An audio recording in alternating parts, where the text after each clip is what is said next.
We hear a lot of perspectives on the Mankind podcast. Inclusion of a guest is not an endorsement of their views, and the opinions expressed here do not always represent the mission or values of the Mankind Project USA.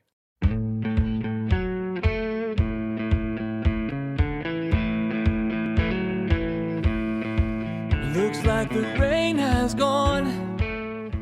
Welcome to the Mankind Podcast, the show where we break the molds of modern manhood to prove to you that there is more than just one way to be a man. I am your host, Brandon Clift, and what I most of the time and more often than not forget to mention is that we do this by bringing onto the show some remarkable people who, through their experiences and expertise, are able to share their insights and tools to help you and I find more clarity in our lives so we can grow. And here at the show, we know that the majority of you listening out there are the kinds of people who are actively on the path to seeking greater fulfillment and growth.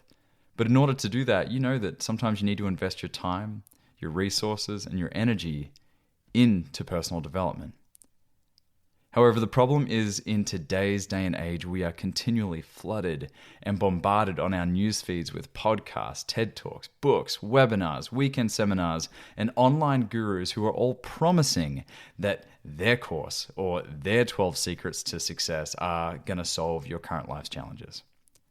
Which, of course, more often than not, doesn't boost us up. Once we see those ads, they generally just make us feel more desperate and create what I call the illusion of scarcity. Now, the illusion of scarcity is the feeling we get when some YouTube ad of a 28-year-old on a beach in Bali is telling you that in order for you to be happy, you need to sign up for his webinar, which holds the secret to unlocking your potential. And if you don't sign up for their $2,000 course, that you are going to continue to suffer. Which is kind of funny because many of us have a great abundance in our lives and a ton to be grateful for when we stop and look around. But all we were trying to do in the moment was watch a funny cat video on YouTube, and then we've fallen into this scarcity trap thinking that all of a sudden we aren't performing well enough, we're not making enough money, and we aren't where we should be at this stage of life. Now, take it from me as someone who has spent thousands of dollars on masterminds and mentors and online courses and weekend seminars that I believed in the moment were going to be the key to solving my problems and getting me from where I was to where I wanted to be. And don't get me wrong, some of those investments were fantastic opportunities. I made great friends and connections for life, and what I learned was very fruitful for my growth, both personally and in business. However, it was at my second Tony Robbins Unleash the Power Within event where I found myself hearing the exact same message I heard 5 years earlier and wondering, why am I here again? And why didn't I apply all of these things when I learned them the last time I dropped $2,000 to be here? And then it hit me. I, Brandon Clift, am addicted to investing in self-development and have a serious case of shiny object syndrome. Now, you may be thinking, come on, Brandon, how can investing in yourself be a bad thing when others out there won't even pick up a book to improve their lives? Well, I'll follow up that question with another question. How can a person pick up a $12 book, apply what's in the book to their lives, and dramatically change their outcomes and their reality when person B continually invests in precious time, energy, and money into course after course, only to find themselves exactly where they started? Now, is this a problem with action? Like, are people just lazy, or are they just unwilling to do like the tough stuff that yields results? Or could they be a little bit like me and secretly loves that instant gratification that comes with separating from money and then crossing my fingers thinking, ooh, this time will be different? Well, if you're any of those things, or if you have been any of those things, this is exactly why I'm so grateful and excited to introduce to you someone who, in my judgment, understands how and why so many people get caught in this arbitrary loop of jumping from this guru to that book and to that seminar. And her name is Amber Hawken. Now, Amber is a cognitive behavioral therapist, say that 3 times, and host of the Amber Hawken podcast. She's a fiery redhead who authored the best-selling book, The Un-F-Withable Life, 7 Codes to Embrace Connection and Vulnerability to Create a Life of Freedom and Inspiration. And she joins us today to better help us understand how we can make the right investments in ourselves and break free from thinking we always need more. Enjoy.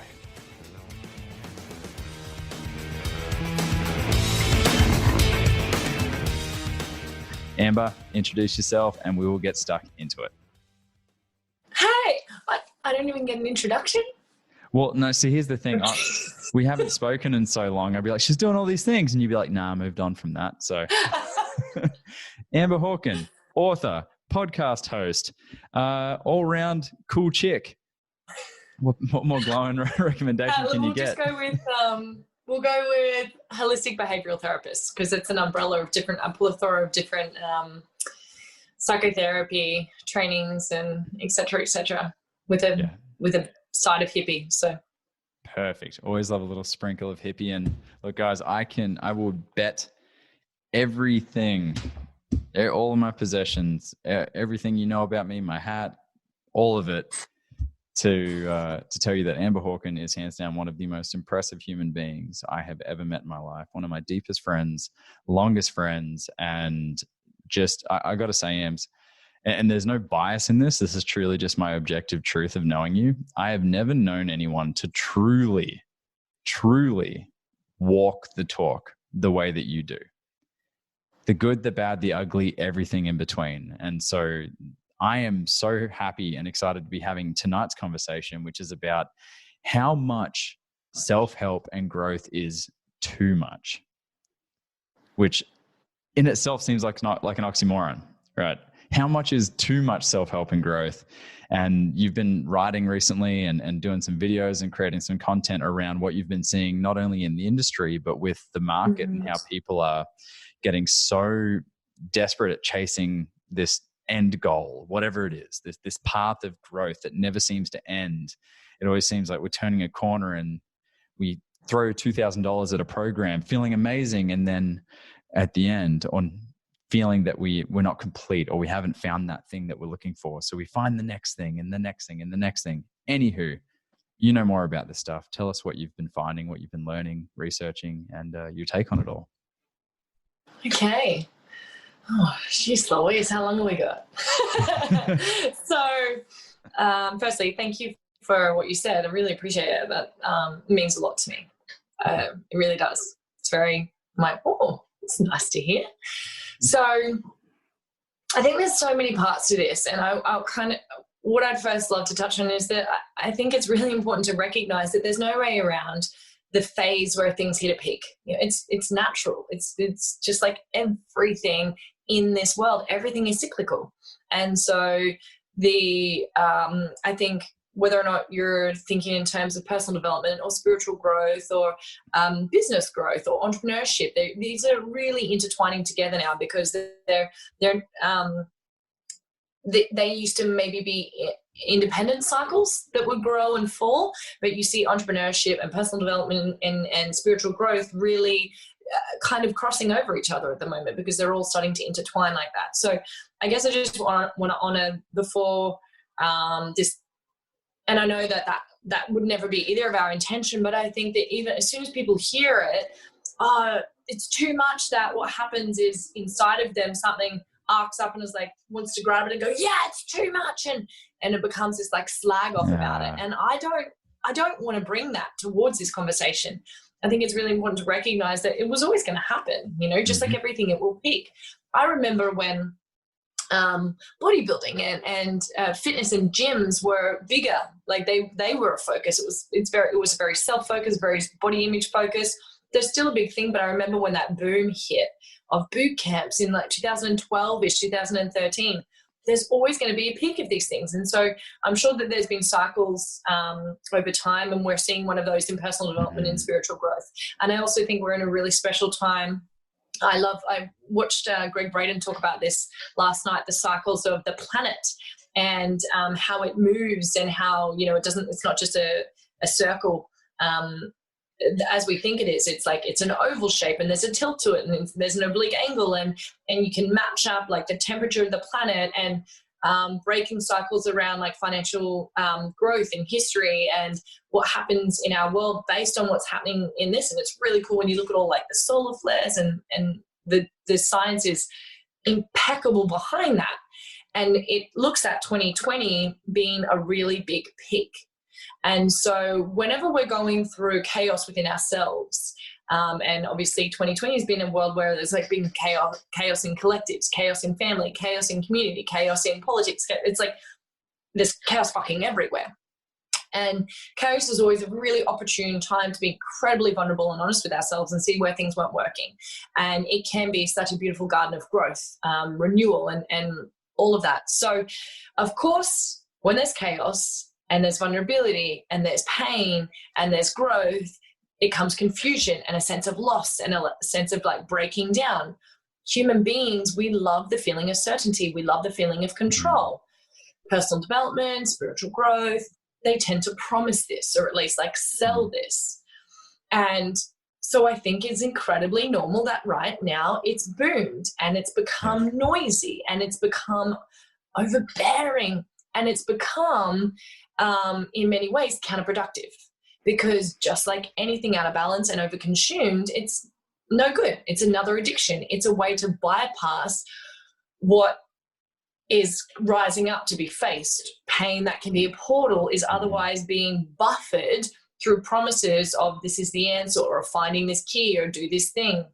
And the other part that I find that kind of grinds my gears a bit is that actually there's multiple parts. Two other things. So one is I think it's a normal cycle to be expected right now more than ever. Two is that just like human beings, we go through a teenager stage, right? Where we think we know everything. And as a teenager, we're convinced we know all the fucking answers. And no one can tell us otherwise. I remember being 14 years old. I got this shit sorted, moved out of home, blah, blah, blah. I thought that happened at 27 because I'm going through that right now because I do know everything. Just ask me. Ask my girlfriend. There's actually a mug in my house that says, don't ask Google, ask me. No, it's like, I don't ask Google. I just ask my boyfriend because he knows everything. Oh, it's, I know. I like that. It's I like cringy. your It's girlfriend. cringy. Anyway, continue. Cool. Anyway, so because there's been an influx of demand, there's been an influx of supply. So people are doing coaching courses. They're doing, different trainings and things like this at a pace that we've never happened before. Like the demand is increased, so there's supply is increasing as well. People are also leaving things that weren't in alignment, which were their jobs. So they're looking for new work. It's all happening at once. So this has just gone like, yeah. People are becoming coaches or spiritual teachers or practitioners and all these different things. And I think it's happening so fast. And in my opinion, that while that is good and powerful and helpful because there is a demand for it and people require that support, and it's beautiful that we're moving towards that and prioritizing self-growth, it says it in the word self, it becomes a self-enemy focus. So, and we've got to remember that the person who has become a new coach or a new teacher or a new mentor or a new therapist or a new practitioner or a new spiritual whatever, they're also new and they've also come from chaos. So they don't yet have this integrated stability within themselves where the teachings are embodied, yet their consciousness is at that teenager phase, so they feel like they know everything. And the dangerous bit is that when you're a teenager, you're ignorant, so you don't know that you don't know. And you're overly confident. And overconfidence can sometimes be far more like damaging and destructive than underconfidence. It's like, riding a motorcycle. Overconfidence can probably be, more destructive than being a little bit more safe. Yeah. So there's that influx of like the me and the, I'm going to be a coach. I'm going to go for it and I can do these things. And people are like, go for your dreams. And so I think that's merging and getting misconstrued and misunderstood with like, honor your teachers, honor the wisdom of time, honor those who come before you, be humble, practice your craft, get a mentor before you, just mentor, own where you're at, be deeply honest with yourself. Like, I think slowing down and practicing and just if you, the hint is that like, if you're overly confident and you don't think that you don't know, you probably don't know. It's probably a really good sign if you're like, no, I know, I'm fully aware. It could potentially, not always, but potentially be an indicator that you're being arrogant and being ignorant, and go for the confidence. I love that, but it can be very dangerous when you coach people when you have not embodied what you're teaching. There's a third aspect, but I forget. I'm sure it'll come back. Do you want to talk? That's Yeah. me so far. Shush. It's my turn. Oh, I got it. You've I said remember. enough. It's cognitive. Cognitive. It's cognitive. Like there's too much. We're too cerebral about teachings that need to be in the body, in the being, felt, released, integrated, transcended, moved, processed in our beingness as much as up here. This is great. Knowledge is great. There's too much now, and it's counterproductive. So like that's the third aspect that I think is not helpful. Wow. Okay. So there's well, there's a lot there to speak to, but before we kind of dive into that, what has been your experience with what you've witnessed in the industry? I mean, you were telling me a story at the beginning of before we went live of, you went to a workshop and you met a woman there who was going through a journey, and then tell us about that, because I think that would tie, like, really kind of give a good, like, working example of what this looks like in action, having seen it yourself. So again, I want to be really mindful that I don't want to induce shame, or I don't want people to like go into self-doubt or criticism within themselves within this. This is an example of what I'm talking about.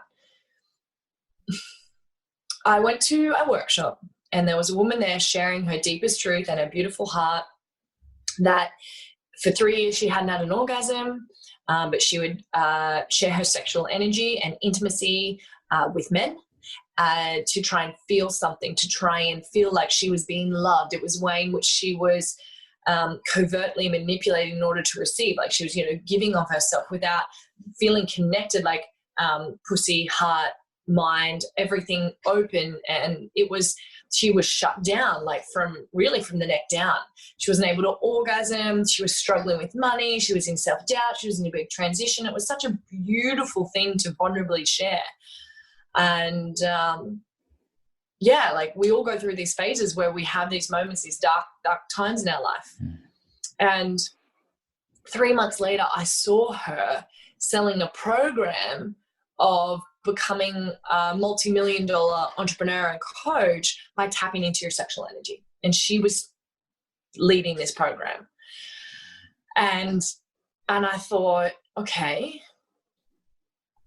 is 90 days truly enough to have, because it might be true that she was able to have a breakthrough and process that and have someone guide her, but is 90 days enough to truly master the intricacies of, because truly what she's talking about is like yogic tantra, is working with your energy, is that creative force of life itself. It's the most powerful force ever. So can you, for me, I'm like, can you really know how to work with the sun and guide people how to work with the sun? It's something really, really big. And so what concerns me is that lack of full embodiment. You may have had an experience where you woke up and you felt alive and things changed for you. But can we be a little bit more honest with ourselves and perhaps be more patient with needing to then, because I think we get excited when we have a breakthrough and we want to share this. And so then we try to coach on it before we're ready. And what happens is when you're at a certain stage and you promise something like that and people are not yet aware that they have their own wisdom within themselves, they will turn to someone who like looks shiny and flashy and promising to take their pain away, and they'll jump on it. Like, I don't know, I don't have a good simile for that, but they'll jump on it. And what you then create are codependence in coaching client relationships. There's a codependency there. And that's what I want to actually touch on most, because that's something that as as someone who's done a lot of coaching, coming from the fitness space, I remember that codependency. I remember that, like, my self-worth as a personal trainer were my clients' results and them enjoying themselves. And I remember how insecure I would get if I started to get the kind of whispers that someone might leave the gym and go somewhere else. It was a direct infiltration of my own self-worth. And so I got it. I mean, I was a direct perpetrator of that codependency of, I will help you get the results. But what that creates, as you're saying, is like one of those cycles, because then they think, oh, well, then for me to feel this happy or these results, I have to keep this relationship with the mentor or the coach. But as we know through code, in very, very, very few cases does codependency work, or is it sustainable or can keep going? Can it ever? If it's enabling? I mean, it's sustaining, but it's sustaining and enabling pain. Well, Don't you think? you and I both know Larry Dawson and Bronwyn Bell, and he is the only person I've ever known to go, you see this? This is codependency. You know, this is, without that woman, I can't exist on this planet. That woman is there. There is like something there, and perhaps that's just his own creed or something that he's adopted. So maybe that's where I come from with that, not from my own personal experience or authority on the topic. So let's just dig into it though, without getting too sidetracked there. This codependency in coaching, how is that playing out? Because the coaching industry right now, or the self-help industry right now, really seems to be kind of like the Wild West. Because in America, unlike Australia, in America, you can't give nutrition advice unless you have a certain letters at the end of your name, unless you've had certain That's like a good rule. qualifications or training. Yeah, it's a great rule. But there isn't really anything for that I've found with the coaching industry, because I know that people have come to me with things and I could say something that could really alter their life in any way because I'm in a position of influence in that moment. Anyway, enough from me. I want to hear your take. So what was the question? How is this codependency playing out right now? How are you seeing it play out in the industry? Well, maybe those who are listening, it might be good to give some context on codependency. So codependency is essentially, it's not it's different from being symbiotic, where a symbiotic is two unrelated species, so to speak, support each other. So the sea anemone and like the little Nemos, I don't know their real name, they work together and support and keep each other alive, and that's symbiosis. And so it's different from codependency, because codependency comes together when there is a lack in either, kind of fitting into a hole. It's like, due to perception or pain, there is this sense of lack of wholesomeness in both parties at some level, conscious or unconscious. And when those lacks meet each other, it kind of plugs the hole, and it feels like, oh, now that feels good. It feels whole. But what happens is it enables this behavior that is stemming from a sense of not fullness or not wholesomeness play out. Now, I think there's nuance in everything, and I think that everything serves a purpose and that there is balance in each situation. So I think that I'm not one to say codependency is fucked. It's like, I truly I don't want to live my life with any codependencies, truly. But I think they teach us about ourselves and it helps us grow for a certain amount of time. But essentially you're enabling. Really classic is if you're in a situation where perhaps you learned in order to receive love, you need to save the other person and always be there for them. And therefore you overservice, you overgive, you put yourself last. And the other person has learnt to be helpless or be weaker or have a poor me, victim mindset. Might only play out now and again. But so you can see like this person, is weakened, this person will take care. So it's like this, but it's both coming from this lack. And so that can feed off each other. Same thing can happen in any relationship. It can be in a business relationship, and it can definitely be in a coaching relationship because of exactly what you said. How many human beings fear rejection? All of us. I don't think anyone doesn't, they're not being really honest with yourself. They don't say they don't fear it. Like, I think there's a sliding scale. So anyway, if you think about when you first become a coach or you first become a therapist or a mentor or a trainer or whatever, and if you've not got full awareness and can hold yourself when that is perhaps triggered, when a client might push back on something you've recommended, you might know to be true, or they ask for extra help outside of a boundary, or they step over a boundary that you've set, and they ask for more of your time, or they demand more of her, or they message more, or they want more from you, and you're afraid to say no or set a boundary or respect your time or respect your energy or respect your, the exchange, and so you continue to give. Or they they're not getting results, and maybe that they're not really willing to do the work, that you're actually saving them. You're always giving them the answers. You've always got, that drop of gold for them, and to give that straight away. You're tempted to always tell them exactly because you can see it, so you want to tell them instead of sitting back and being humble and holding that space and allowing them to feel uncomfortable enough to look within. I think that Let him when sit with the chaos. codependency plays out, so I've got my little puppy walking around having a little when codependency plays out, what's happening most of the time is that the coach is trying to save, or the mentor is trying to save, or the therapist is saving rather than allowing to hold that space of their client struggling. I know the thing that I struggled most with when I very first ran retreats in like 2013 was, believe it or not, my clients being uncomfortable. You know, we all know that happens when you look yourself. And I remember being like, oh my God. It's like, and the other part of me is like, this is the point. Yeah. And so again, I think it's a really human thing and a natural thing, but unless we're aware of it, we'll do it.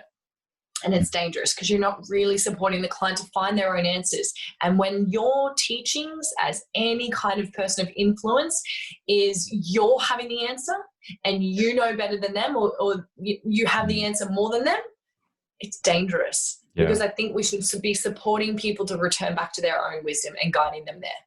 Yeah. Yeah. So it's essentially saying, there's two sides. There's one side saying, I, Brandon, the coach, I want you to erect a statue in my name and in my image and look to it for guidance, look to it for support, look to it for the answers, rather than on the other side, encourage them to say, hey, you know what, you've got the answers. You have them inside of you. I'm merely here as a conduit to help maybe poke and prod and see things from a bird's eye view. Totally. And, you know, there are times and places where you can really hold your client if they need and if it's supportive for a certain amount of time, and it takes time to develop the skill to know when. And that is my concern about like the quick, I've got the 3-month turnarounds for coaches or the weekend workshops, or, you know, because it takes time to develop the wisdom to be able to discern what your client needs in that moment and to be able to serve that to them through, you know, masculine or feminine energy, through giving them the answers, to supporting them a little bit more, to stepping back.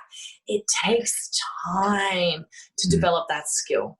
It really does.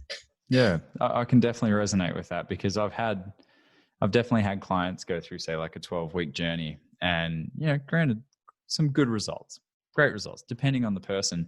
But it was like week 14, 15, 16 that was like, oh, wait a second, we're getting a good little dance here. We're kind of getting our dance on. We're learning the rhythm to be able to sit in different poles of energy and be able to hold that space. And so that's, I can think of examples of that now. And I think that's really, really great thing to be aware of. So my question is now then, bringing it to the title of the episode is, you know, how much is too much self-help? And I'm sure there's no definitive answer for that, but I'm curious of if there's at least an awareness piece around, well, okay, I went to the seminar.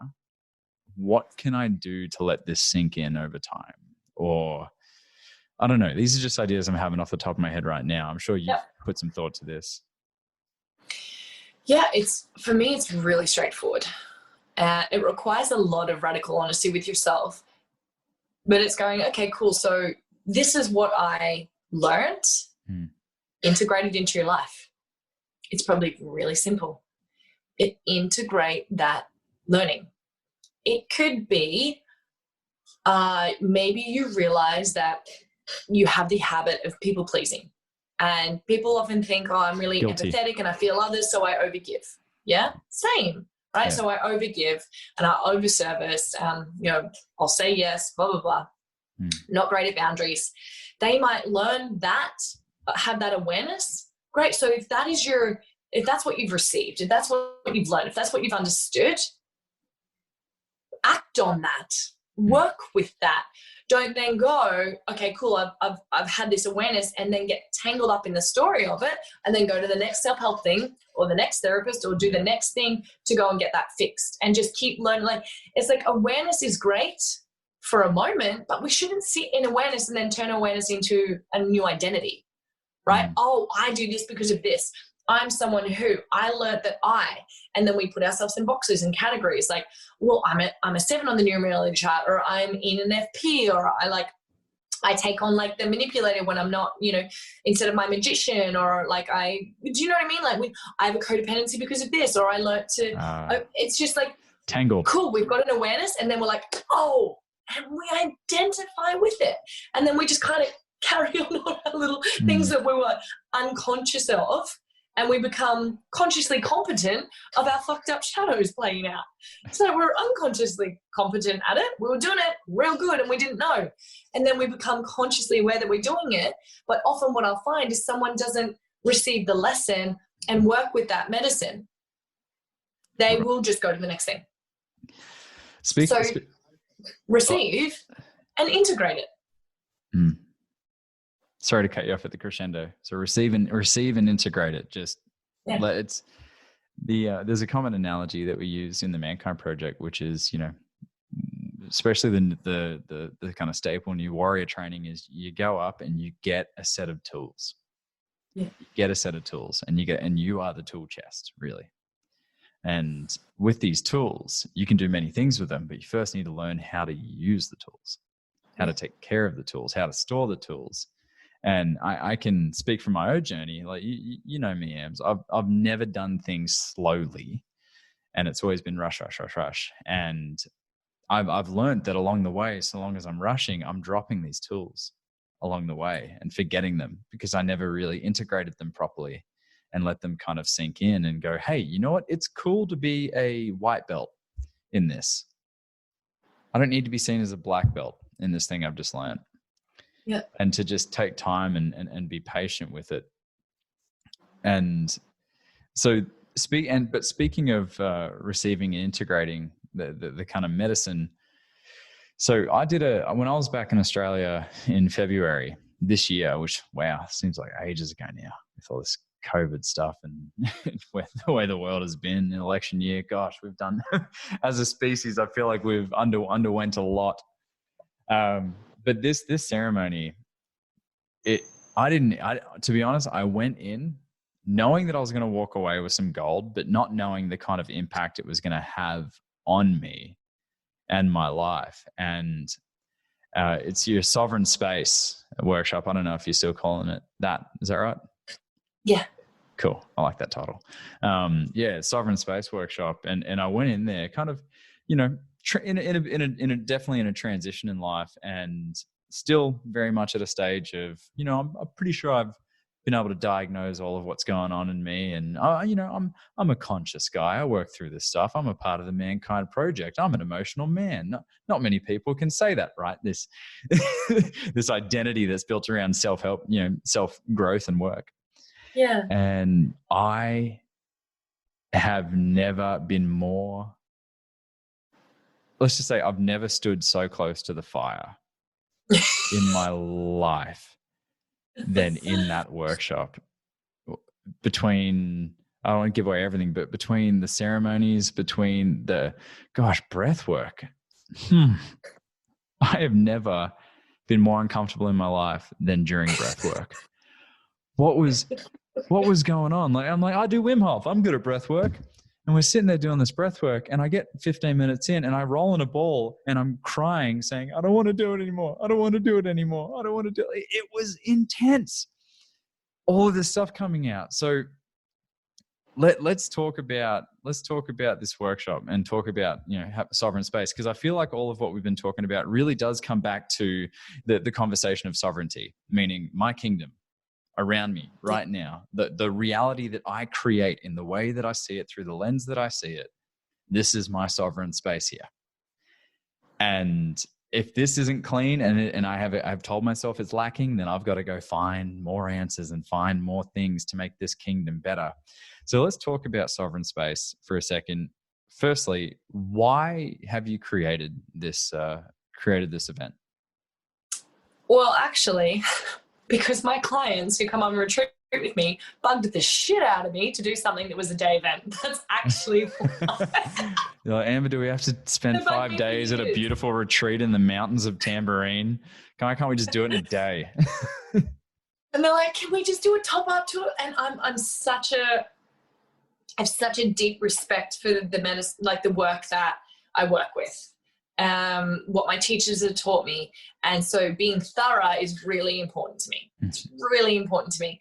So I was like, I can't do this kind of work in a day. And then I thought, well, what if I get the two parts that have such a impact that I can still support with some integration afterwards, because I do, and that's why we send like some practices to integrate in life, because integration for me is, I think, if you are not supporting with integration, what are you doing with your clients? So it's my opinion. And anyway, so I combined hape, which is hape medicine, which is like a traditional from the Amazon, and it's a rapecito from the Amazon, and it's a beautiful combination of different herbs and tobacco ground. So it's not like cigarette, it's not tobacco, it's not smoke, it's like ground tobacco into a really fine powder, and it's received through the nostrils, so it goes right in. And what this does is it's a completely legal substance. It's not a psychedelic or anything. You don't you don't have visions or anything. It's a very fast, immediate experience. It's very intense at first, but basically what it does is it balances the left and right hemispheres of your brain and your chemistry, and it puts your brain into a beautiful, calm state. And so you just feel incredibly grounded, and you get to feel in your body what it feels like to be open and feel your body. So we are so often up in our mind and disconnected, and we're disassociated from what we feel in our world. We're all up here, we're very busy, we're very cognitive about everything, and I'm guilty about this, and this is why I love to teach this practice, because so you receive that medicine and it moves through your body, and it just grounds you, and you're there, you're in your being. So anything that you weren't aware that was there, you realize immediately. And that can be also a beautiful experience of feeling, holy shit, that's what my heart feels like. Whoa, I'm open. Whoa, this is what presence is. I get it. Before I understood it, but now I get it. And then, of course, we move into breath work. And so it's circular breath work. It's not Wim Hof. We're not over-oxygenating our bodies. It's a moving, circular, healing breath work practice that I learned about 12 years ago. And many people use this. It's just my preferred style of breath work. And then because you've got that groundedness in your being, whatever needs to rise up, good, bad, light, dark, ugly, beautiful, amazing, you move the breath with that, and it becomes an amplified experience. And it's sensational for people to experience. One, they're grounded in their body. They can connect and feel what needs to be felt or realize, whatever. They can witness it. And two, they get to use their own breath. They are sovereign in their own healing practice, right? It is so healing. It wakes up the inner light within them. And they're doing it with their breath. Yes, we're facilitating. Yes, we're holding space, but it's you, and you're receiving from yourself. And I think that is an extraordinary experience. No doubt. No doubt. I tell you, the hape, that's the first time I feel like I've ever been able to fully. It's like it's for a moment, and not a short moment, but still, like in the grand scheme of things, a short moment where things just opened up and there was clarity enough for me to forgive myself for something that I'd been dragging through life for a long time, enough to look at it and go, whoa, here's all of the justification and the story and the shadow and the gold and the BS and the truth, the objective truth, the subjective story, all tied together, untangled to go, why am I choosing to drag this with me everywhere I go? I'm forgiven. And without the context of that, it's that's the easiest way I can think in my mind to explain the hape. And then the breath work. God, I've always prided myself on being a strong person. I'm physically strong, and I can do cool physical things with my body. So I had this belief around strength being around like physical self for a long time. And 15 minutes into that 60-minute breath work exercise, I was in a ball, laying on my side, practically crying for my mummy. I felt like I could have blown away in the wind. Oh my gosh. If that's what I needed to take away from it, then I got it. I'm happy I didn't have to do it for 60 minutes. But it was ground shaking, that kind of work. And so I love the conversation around the sovereign space, because in the Mankind Project, we do a lot of work around archetypes, king, warrior, magician, lover. And a lot of people seem to overthink not overthink. People seem to judge and bastardize the magician, the thinker, so much as the culprit in all the problems that they forget about the other archetypes. Definitely the lover, but also the king energy, which is about the world I create around me, that sovereign space, or the queen, of course, on the other side. And so can you give me an example in your life where, two examples, one where you feel like you're really connected to that sovereign space and how you move through life, and two, when you haven't been and what that looks like as well, just to give us kind of like a model for how that turns up. Yep. Oh.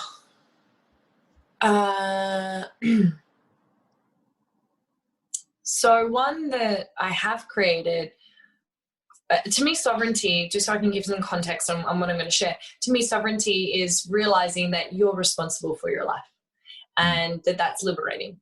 So you're responsible for what you feel, what you think, your actions, and how you co-create your world. You're responsible. And taking full ownership and responsibility for that allows you to then change the way that you experience life, see the world, your choices, your actions, the way you feel, and it directs your life to a space of being responsible, not berate yourself like, I did this. Nope, that's shame, that's fear. Just like, whoa, okay, I'm responsible for this. And so I think it's taking that responsibility. So I'm really mindful to create my entire life, including my home, in a space that helps me cultivate a very grounded sense of nourishment of myself. So I have another program called Supercharged, and basically it's leading your life in a way, and I mean leading because you lead with supporting and fueling up and charging up your energy, like your inner energy. So the things that bring you joy, the things that like fill you up so deeply, and you live from where you want to go, right? You live from the energy of that and you embody that energy. To me, I don't think there is anything more sovereign than that. So my entire life is lived in a way in which that is my priority. So I live from that energy. I experience that. I use my mind. I use my thoughts. I use my emotions. I use my actions. And I align my life in a way that is completely deliberately creating a world that I want and taking responsibility along the way. So that's like, I know that that's a kind of a different than like there's this one event, but that's how I design my life to have full sovereignty. Gosh, the amount of times I haven't been sovereign, I don't know which to pick. Before we go there though, the way that you explain sovereignty to me sounds like there's no one experience that can set the foundations for it. It's brick by brick that we build our kingdom just through practice and awareness. And it's like, to me, it sounds like something that we better to build upon rather than invest in the castle, like just buy the castle and try and move in and try and spread out. Yeah, I think sovereignty is, you can't be sovereign if you're not present. So you have to build from this moment and always practice being able to sustain that in the moment. Like sovereignty isn't something that you can get. It's not something you can gain. It's not something you can buy. It's not something you can take. It's something that you are, and that requires a dedication to that. So tell us where you've been a tyrant. Oh, it's my favorite. My boyfriend the other night, I came home and I humbled myself. I went to yoga last night and I reflected on, I'm so blessed. I won't say lucky because I think that gives away my power. My boyfriend is he's amazing. He's incredible. He's like a mountain. He's like a Care Bear mountain. Like he's full of love and he's like very grounded. Anyway, 2 nights ago, I was just on the verge of like getting my period. I just felt like I was going to burst. And he and I have had a puppy for like 4.5 weeks. And we're both running on like 3 and 4 hours sleep. So everything's breaking down. And all that happened was he said, I was like, oh, cool. You're going to be on puppy duty tonight. And he's like, oh, I thought I wasn't. And like something in me sunk. I was like, I just need sleep. And I just felt like that inside. And I just remember being like, oh, and I went cold and I withdrew, and I withdrew for about an hour. And as you can see from the outside, like absolutely nothing was wrong. Like it wasn't anything, but I just I felt so much emotion inside of me. And instead of, letting it out and expressing that, maybe going off and having a little cry or really asking for what I need, I was just cold and I made him wrong and I was just direct. And that was that. I think that lacked sovereignty because I didn't soften. I didn't really truly express what I was feeling. I didn't allow myself to, own my feeling and release that and then come back and ask. And then I apologized to him last night. His response was, "Oh, well, you had a point." I was like, "Bless your heart." I was like, "I was mean to you," and you're like, "You had a point." Bless him. God love it. I could just see. I mean, what I love about you, Ams, is every time we connect, you haven't changed. But I could just so see you in that moment when he just did that such kind thing and said, "Well, you had a point." You just being like, "Don't enable me."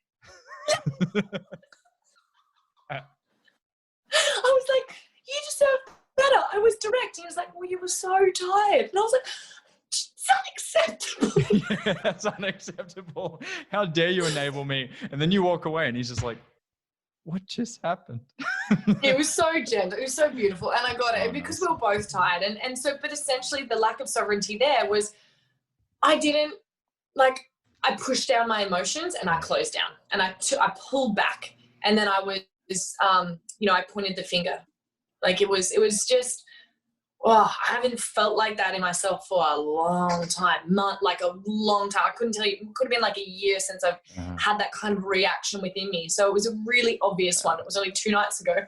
Wow. Pull out the sovereignty HR calendar and 1 day since an incident. No, but it was very big. There are moments, probably micro moments in my life all the time where it was there, but a really obvious one like that, Well, that's good. That's humbling to hear that, someone like yourself who's very deeply committed to the work and very much along the path with what you promote, what you share, what you teach and the life you live, that, it's great to see you have those moments and crumble like that. It's something that I love this platform to be able to, I'm very grateful. There's no shortness of people that can stoke my ego with with things that ways I choose to live or things I've been able to do. But it's nice to come on here and be able to go man, I really stepped in it last night. Or to know it, because it does. I'm so grateful for people like yourself that have influence, that have a strong message that people subscribe to, that turn up to, that hang off every word, and you understand the responsibility that you have in that place with what you're sharing. And it's awesome, man. It's beautiful. So we're going to wrap things up, but first things first, tell us a little bit about your Supercharge program, because we're going to pop a link up so that people can get access to it. And, a lot of us don't live in Australia or have access to some of your in-person workshops, but show us some ways. Tell us about this program you have and how we can check it out. Okay, sure.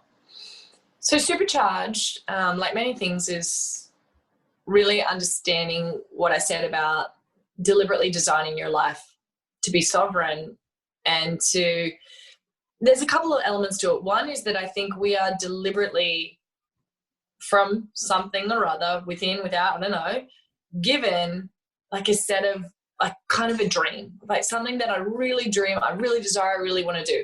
I think these are little breadcrumbs working backwards to kind of guide our soul into its own evolution towards where we've got to go.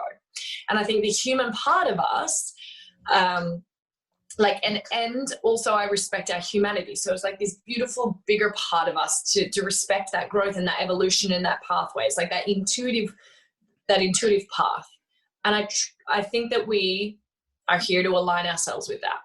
And then we need to honor the fact that we're human beings at the same time. And so how can we work with what we've got? How can we work with the duality of our masculine and feminine energy? How can we work with wholeness?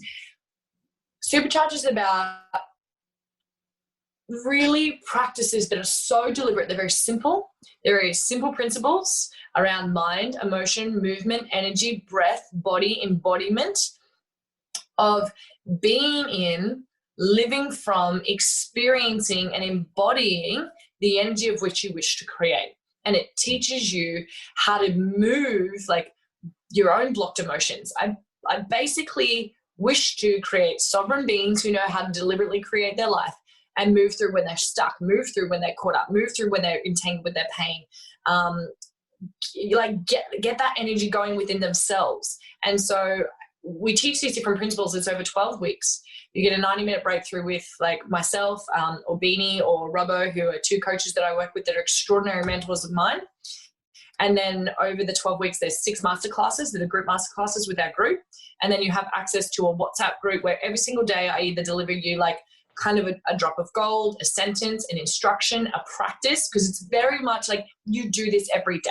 This isn't like, and you learn and you add every day, because over 90 days, I think it's a very magical time in order to create something. And what we do is at the very beginning, I'm like, what do you want to have created in 90 days? Some people choose relationships. Some people choose like, I want to take my business to like the next bracket of $500,000 from this place, or they want to launch that program that they've been, putting off or procrastinating. So they use something they like to create. And I get them to use that so that they do it in real time, so that they can replicate that in every area of their life for the rest of their life. So it's a great launch pad, but it's a great way to really learn this work and a great way to begin, so that you've got the tools that you can continue to practice and live in your life. And so that's what Supercharged is. It's so that your life is lived from a place where your energy is so charged, and you do that by insourcing it, not outsourcing it. And that's what it's all about.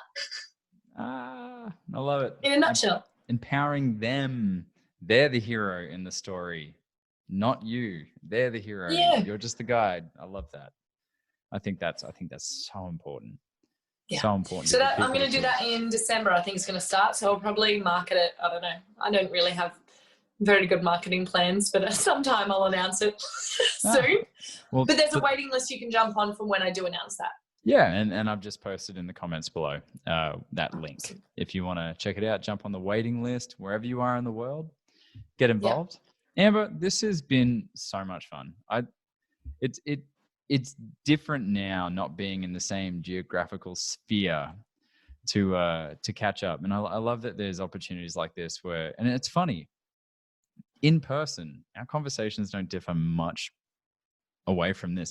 Probably just get a bit more dirty and just talk about the things that maybe aren't super kosher for your Monday night, just because we're dirty ratbag humans like everyone else. And Ams, this is awesome. Thank you so much for coming on. I love the work you're doing. I love the realness, the rawness, the lack of facade that people, when they see you, that's what they get. They get exactly that. So thank you for being Brando. You, my dear friend. Really. Such an honor, it truly is. And it's really cool to hear that. I'm still working on, as one of my beautiful friends, Courtney, says, she's like, Amber, you're open-hearted, but you're so together. I'm like, damn.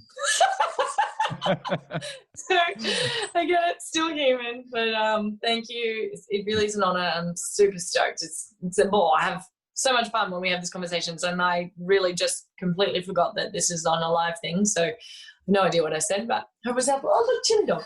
Yeah, so thank you so much for having me.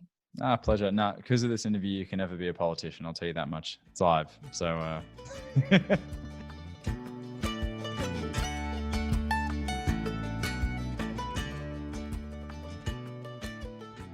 This has been the Mankind Podcast, produced in association with the Mankind Project USA. I have been your host, Brandon Clift, and I personally want to thank our guests for joining us today and imparting their wisdom from their experiences in this amazing journey called life. And of course, I want to thank you, the listener, because through your attention and your support, you make it a heck of a lot easier for us to let men out there in the world know that they are not alone and that there is more than one way to be a man. Special thanks, of course, goes to my incredible team, Marketing and Communications Director Boyson Hodgson, producer and editor of this episode, Michael Russo, who makes me sound so much more intelligent than I actually am, so of course, special kudos goes there. And if you've been enjoying the music throughout this episode and all of our episodes, check out Jim, Donovan, and the Sun King Warriors. I have links to them in the show notes. Now, the fee for this episode is simple. If you found gold and insights that you believe could benefit your loved ones and those you care about, be sure to share it with them. And of course, remember that life doesn't happen to us, it happens for us, so long as we rip the pen out of fate's hand and become the author of our own story. So my friend, pick up the pen and we'll see you next week. Lots of love.